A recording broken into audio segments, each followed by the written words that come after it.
रामकृष्ण हरी. शके 1530 हे वर्ष केवळ महाराष्ट्राच्याच नव्हे तर भारतीय संस्कृतीच्या, हिंदू धर्म संस्कृतीच्या भाग्याचं आहे. कारण या एकाच वर्षामध्ये दोन अलौकिक महापुरुष, दोन अलौकिक संत या महाराष्ट्राच्या भूमीमध्ये जन्माला आले. एक म्हणजे समर्थ रामदास आणि दुसरे म्हणजे संत तुकोबा. ज्ञानेश्वर माऊली, संत नामदेव, संत एकनाथ महाराज, संत तुकाराम आणि समर्थ रामदास हे केवळ महाराष्ट्र संस्कृतीचे नव्हे तर भारतीय संस्कृतीचे पंचप्राण आहेत. आणि या पाचही संतांचा अभ्यास केला म्हणजे आपल्याला विठ्ठलाचं दर्शन होऊन जातं. या विठ्ठलाचं मस्तक म्हणजे समर्थ रामदास, या विठ्ठलाची जिव्हा म्हणजे संत नामदेव, या विठ्ठलाचा कंठ म्हणजे संत एकनाथ, आणि या विठ्ठलाचं हृदय म्हणजे संत तुकाराम, आणि या विठ्ठलाचा आत्मा म्हणजे ज्ञानेश्वर माऊली. बस या पाचही संतांच्या मध्ये आपल्याला विठ्ठलाचं दर्शन होतं. आज आपल्याला तुकाराम बीजेनिमित्त तुकोबांना आठवायचं आहे. नामदेव महाराज, समर्थ रामदास, एकनाथ महाराज यांनी अवघा भारत पाहिला, पण एक तुकोबाच असे आहेत की ते देहू, पंढरपूर, पुणे, लोहगाव या परिसराच्या फारसे कुठे गेलेले नाहीत. आणि तरीही तुका आकाशा एवढा कसा काय झाला यावर आज आपल्याला चिंतन करायचं आहे, मनन करायचं आहे. आज जनसामान्य सुद्धा तुकोबांचे अभंग ऐकताना, गाताना तल्लीन होऊन जातात.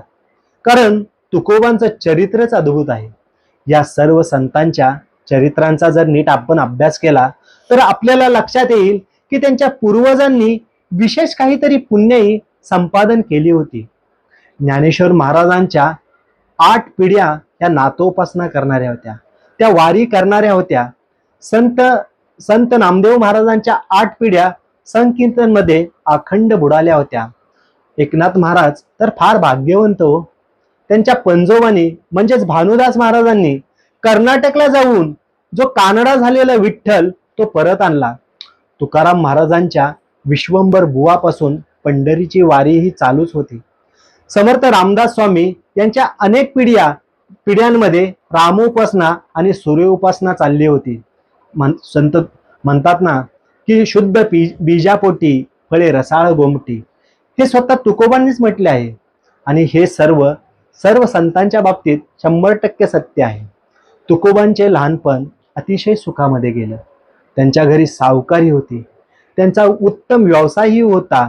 पण म्हणतात ना की नियतीने काळाच्या उदरात काहीतरी वेगळेच योजलेले असते. त्यांच्या वाट्याला प्रचंड दुःख आले. म्हणजे प्रथम त्यांचे वडील गेले, वडिलांच्या पाठोपाठ आई गेली. तुकोबांचे आपल्याला माहिती आहे की 2 विवाह झाले होते. पहिली पत्नी तिला क्षय झालेला होता आणि महाराष्ट्रामध्ये दुष्काळ पडलेला होता. अन्न करून त्यांची पहिली पत्नी रखमाबाई ही मृत्यू पावली. त्यांचा पहिला पुत्र संताजी हा लहान असताना त्यांच्या डोळ्यासमोर गेला. मोठा भाऊ सावजी, त्याला एवढं वैराग्य आलं की त्याने प्रपंचच टाकून दिला आणि तोही निघून गेला. दुष्काळामुळे माणसाला खायला अन्न नाही. घरचा सगळा व्यापार बुडाला. देणेकरांनी सगळी देणी बुडवली, सावकारी पण बुडवली. दुसरा कोणी मनुष्य असता तर त्याने खरंच आत्महत्याच केली असती किंवा परत प्रपंच करायचा किंवा सावरायचा विचार तरी त्याने केला असता. तुकोबांनी हे सगळे आघात पचवले. तुकोबांनी या सगळ्याकडे पाठ फिरवली. तुकोबांच्या अंतकरणामध्ये वैराग्याचा झरा पाझरला. पुढे जे काही घडलं ते सगळंच अद्भुत आहे. तुकोबांच्या मनाला, तुकोबांच्या चित्ताला, तुकोबांच्या हृदयाला आणि तुकोबांच्या अंतकरणाला एकच ध्यास लागला, पांडुरंग पांडुरंग पांडुरंग. आणि तुकोबांनी एकच मागणे मागितले की सदा माझे डोळे जोडो तुझी मूर्ती, रखमाईच्या पती सोयरिया, गोड तुझे रूप गोड तुझे नाम, देई मज प्रेम सर्व काळ. तुकोबांच्या अनंत पैलूपैकी तुम्हा आम्हा सर्वांनाच आकर्षण आहे. कोणाला तुकोबांची भक्ती आवडते, कोणाला तुकोबांचा रोखठोकपणा आवडतो, तर कोणाला तुकोबांनी समाजाची केलेली कान उघडणी आवडते, तर कोणाला तुकोबांचा आत्मानुभव आवडतो. काय सांगू, तुकोबांची वचने एवढी गोड आहेत ना, की कित्येकांना वाटते की अरे आपल्याला सुद्धा हेच म्हणायचं होतं, आपल्याला नाही जमलं, तुकोबांना कसं काय बरं जमले. तुका म्हणे तोची संत, सोशी जगाचे आगात, नाही निर्मळ मन, ते काय करील साबन, मन करारे प्रसन्न, सर्व सिद्धीचे कारण, तुका म्हणे पाहिजे अंकुश, नित्य नवा दिवस जागृतीचा, पुण्य ते परोपकार, पाप ते पीडा. किती साध्या, सोप्या आणि रसाळ शब्दात तुकोबांनी अप्रतिम वर्णन करून ठेवलेलं आहे. म्हणून तर आपल्याकडे सांगितलं जातं ना,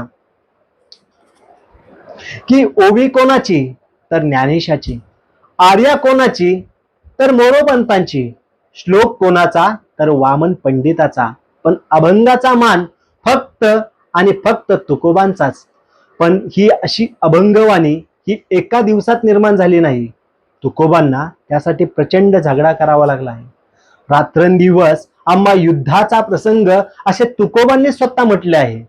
परमार्थ साधन जर करायचं असेल तर मनाला जिंकावं लागतं, कारण मनुष्य देहाने एका ठिकाणी असला तरी मनाने तो नसतो, आणि म्हणूनच तुकोबा म्हणतात की मनाला जिंका. तुकोबांनी हळूहळू मनाला जिंकले आणि हळूहळू त्यांचे मन पांडुरंगाच्या चरणावरती स्थिर व्हायला लागले.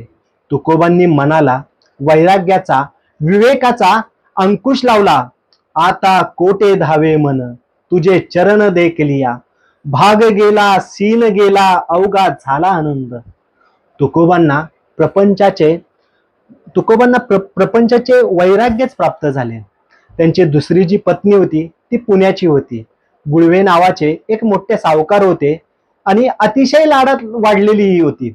घरी संपन्नता होती, धनधान्य उदंड होते, आणि तुकोबांच्या घराला विपन्न अवस्था प्राप्त झाल्यानंतर जिजाईचे फार हाल झाले. तुकोबांना तर पांडुरंगाचा ध्यास लागलेला. तेव्हा आपली पत्नी काय तक्रार करते हे तुकोबांनी लिहून ठेवलं आहे. ते तिच्या मुखातले एक वचन आहे की जे उठते ते टाळ कुटते. तुकोबा स्वतः तर वाजवतातच, पण त्यांच्याकडे जी मंडळी येते ती सुद्धा कुटायला लागते, आणि यामुळं माझं डोकं दुखायला लागलं आहे. तुकोबा म्हणाले की बरे झाले देवा बाईल कर्कशा, बरं झालं माझ्या मनाशी आता मी एकटा संवाद करू शकेल. विठ्ठलाचं दर्शन व्हावं म्हणून त्यांच्या जीवाची घालमेल झाली आहे. तुकाराम महाराज यांचे साधका अवस्थेचे अभंग पहा. कन्या सासुर्याशी जाये, मागे परतोनी पाहे, तैसे झाले माझ्या जीवा, केव्हा भेटसी केशवा. देवा तू मला केव्हा भेटशील. पंढरीची वारी तुकोबा करत असे. त्या पांडुरंगाचे दर्शन घेतल्यानंतर तुकोबांचे डोळे पाणावून जाई. गंगा यमुना दोन्ही डोळ्यामधून घळाघळा वाहू लागायच्या, आणि तुकोबांना वाटायचे की हे एवढे उघडे परब्रह्म विटेवर ठेवलेले, आपल्याला याचे प्रत्यक्ष दर्शन कधी व्हायचे. एक दिवस पुढे गेला आणि त्यांचा जीव तडफडून जायचा, आणि आर्त भावाने पांडुरंगाला ते हाक मारायचे की पांडुरंगा दर्शन केव्हा होणार. पांडुरंग हीच माऊली, पांडुरंग हीच सावली, पांडुरंग हेच गोत्र. पांडुरंगाशिवाय तुकोबांच्या जीवनात आता दुसरा विषयच राहिला नाही. ध्यानी मनी स्वप्नी एकच विठ्ठल विठ्ठल विठ्ठल. पांडुरंगाला पहिल्यांदा प्रेमाने संवाद करून बघितला, नंतर पांडुरंगाला धाक घालून टाकला. अरे आम्ही भक्त आहोत म्हणून तू देव, नाहीतर तुझं काय कौतुक. काय संतांनी अधिकार करून घेतला आहे. संत जनाबाई तर म्हणाले आहेत की अरे विठ्या विठ्या मूळ मायेच्या कारट्या, असं भांडण संतांनी मांडलं होतं. एक दिवस पुढे जायचा तसा तुकोबांच्या हृदयातला भाव अधिक पाजरायचा. एक दिवशी त्यांनी आर्त स्वराने पांडुरंगाला हाक दिली आहे की देवा तू माझी माऊली, देवा तू माझी सावली. तुकोबांची तपश्चर्या ही फळाला आली. देव पण सत्व पाहतो. देव असा सहजासहजी कोणालाही प्रसन्न होत नाही. तुकोबांचे सत्व पाहिले, त्यांचा निर्मळ भाव पाहिला. तुकोबांनी छान म्हणजे सांगितलं आहे की काम क्रोधे रिते केले हे घर. पांडुरंगाला हाक मारली आणि म्हणाले, आता माझ्या हृदयात ये ना पांडुरंगा. पांडुरंग म्हणाला, अरे मला बसायला जागा कर ना, चित्त निर्मळ कर. मग पांडुरंग आतमध्ये आला. मग तो आनंद सांगायचा. सगळं जग त्यांच्यासाठी विष्णुमय झाले. तुकोबांनी पांडुरंगाचे पण कौतुक केले आहे आणि त्या पुंडलिकाचे पण केले आहे. आणि त्या पुंडलिकाला कठोर शब्दात सुद्धा फटकारले आहे की माझ्या पांडुरंगाला अशी किती युगे तू उभा करणार आहेस. आणि त्यांनी त्यांच्याशी भांडण केलं आहे. का रे पुंड्या पुंड्या मातलाशी उभे केले ऋषिकेशी. ऐसा कैसा रे तू धीट मागे फिरकावली वीट. पुंडलिक नाही म्हटले, पुंड्या म्हटले आहे. अगोदर भागेमध्ये स्नान करतो आणि पहिले दर्शन पुंडलिकाचे असते, ते घ्यायचं आणि मग तो वाळवंटात खेळ मांडायचा. खेळ मांडियेला वाळवंटी घाई, नाचती वैष्णव भाई रे. क्रोध अभिमान गेला पावटनी, एक एक लागतील पायी रे. तुकोबांच्या अभंगवाणीचे सगळ्यांनाच आकर्षण आहे. साम्यवाद्यांना पण तुकोबा त्यांचे वाटतात. का तर नाचती वैष्णव भाई रे. साम्यवादी पण सुद्धा एकमेकाला भाई बोलतात ना. ठीक आहे, हा तर संतांचा गोडवा आहे. तुकोबांनी जी संपन्नता धारण केली, त्यांच्यावर अनेक संकट आली. दुसरा कोणी असता तर तो खचून गेला असता. तुकोबांनी आपला प्रपंच जाळला तो विश्वाच्या प्रपंचासाठी. बुडते हे जन न देखवे ना डोळा, आणि म्हणून कळवळा येतो आम्हा. काही जणांना पांडुरंगाची भक्ती करावी हे काही जणांना पाहवत नव्हते. आणि त्यातील एक होता सालो मालो आणि दुसरा होता विसोबा खेचर. प्रदक्षिणा घालायची, ती जागा स्वच्छ केली की हा मंबाजी त्यावर काटे आणून पसरायचा. खल किती टोकाला जाऊ शकतात याचे हे उत्तम उदाहरण आहे. तुकोबा जायचे, ते काटे बाजूला करायचे आणि हा त्यांचा नित्यक्रम, आणि ती जागा परत स्वच्छ करायचे. हा त्यांचा जवळजवळ सगळा नित्यक्रम चालू होता. आणि एक दिवस त्या मंबाजीने पाहिले. मंबाजी म्हणाला, अरे वाटेत मी पसरलेले काटे तू का बाजूला केले. आणि त्याच काटेरी झुडपाने त्यांना खूप मारले. अंगावरची वस्त्र फाटली, काटे अंगात घुसले, जखमा झाल्या, पण तुकोबा तरीही शांत होते. मंबाजीने जे काटे पसरले होते ते बाजूला केले आणि मंबाजीकडे गेले आणि म्हणाले, महाराज तुम्हाला श्रम तर नाही ना झाले, आपले हात दुखले असतील, हात तर दुखले नाहीत ना. हा महात्मा कोणत्या वैचारिक बैठकीवरून गेले असतील ते तुम्ही तुमच्या मनाला विचारा. आपण असले काही प्रयोग करायला जायला नको, कारण ते आपल्याला झेपणारे सुद्धा नाही. तुकोबांच्या काळात भयानक अस्वस्थता होती. शाक्त माजलेले होते, उतलेले होते आणि दाऊनी वैराग्याची कळा, भोगी विषयांचा सोळा. तुका म्हणे सांगो किती जळ तयाची संगती, असे संत तुकारामांनी त्या काळात म्हटले होते. असा समाज सगळा नाचलेला होता. तुकोबांना उपदेशाचा अधिकार प्राप्त झाला. सहज बोलणे हाची एक उपदेश. कोणाला भक्ती सांगितली, कोणाला ज्ञान सांगितले, कोणाला कर्म सांगितले, कोणाला ध्यान सांगितले. तुकोबा म्हणाले, नोहे हा माझा युक्तीचा हा प्रकार, मज विश्वंभर बोलिवत. आपुलिया बळे नाही बोलावीत, सखा भगवंत वाचा त्याचे. ही सगळी पांडुरंगाची कृपा आहे.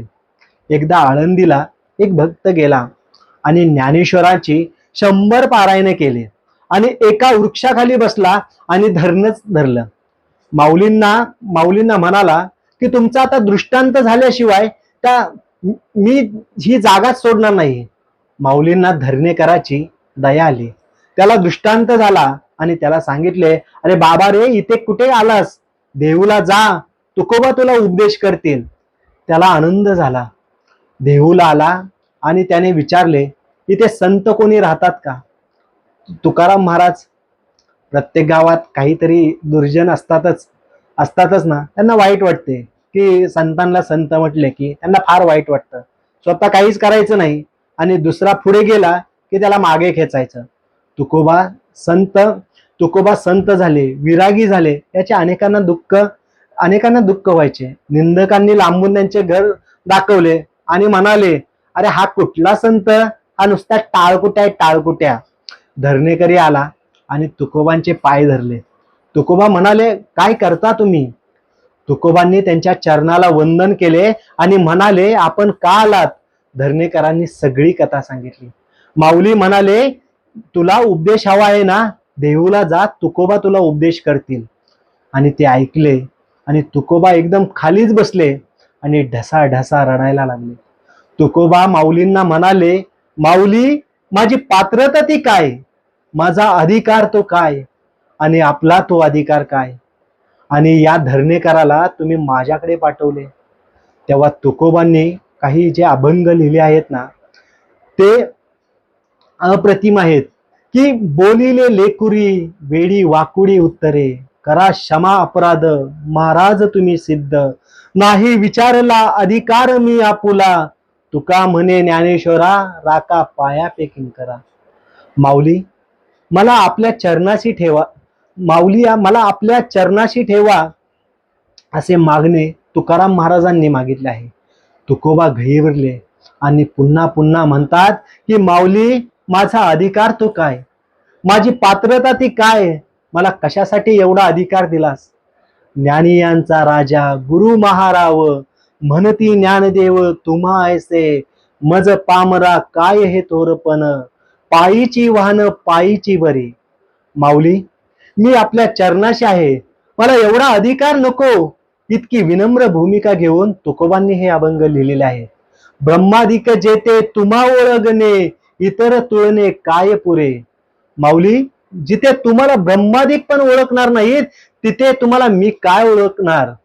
तुका म्हणे नेणे युक्तीची ती खोल, म्हणून ठेविली पायी डोई. माऊली, आपला अधिकार, आपला साक्षात्कार कुठे आणि मी कुठे?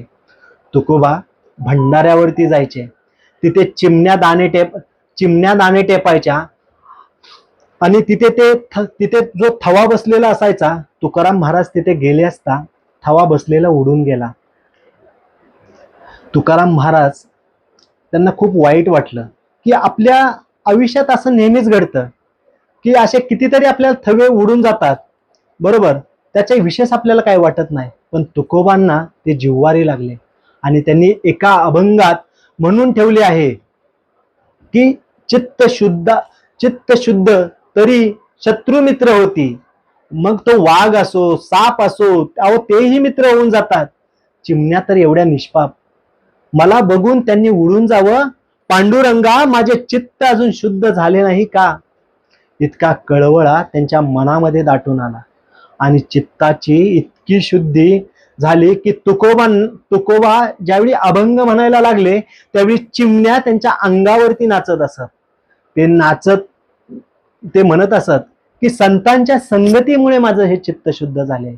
पण संतांचे सांगणे हे प्रासंगिक असते.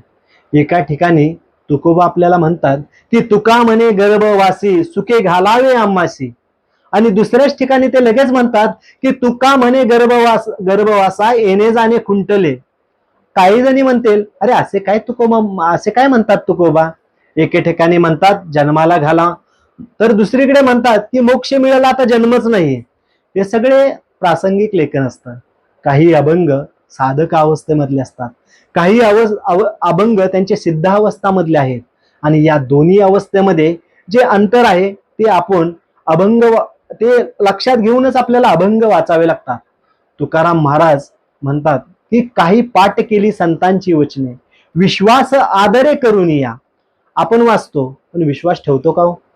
मनातले संदेह आपल्या कधी संपतात का हो?